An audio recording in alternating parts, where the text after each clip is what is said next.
Sa buhay natin, hindi tayo pipigyan ng nasa taas ng malaking pagsubok kung hindi natin kayang lagpasan. Hindi porket may pagsubok ka, susuko ka na.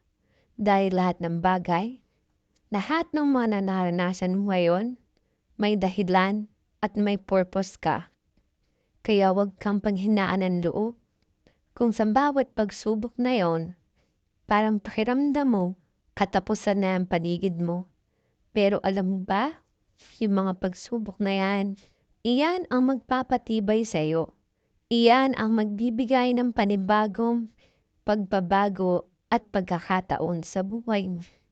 Huwag kang malungkot, huwag mong isipin na kaya ka nakakaranas nito ay hindi ka mahal ng Diyos. Dahil mahal ka ng Diyos, binibigay niya ito para matutunan mo at malaman mo yung mga bagay na nagawa mo noon na hindi mo na pwedeng ulitin ngayon. Kaya kung anong pagsubok man ang mayroon ka, laban lang. Hayaan mo lang. Darating ang panahon na aayos ka.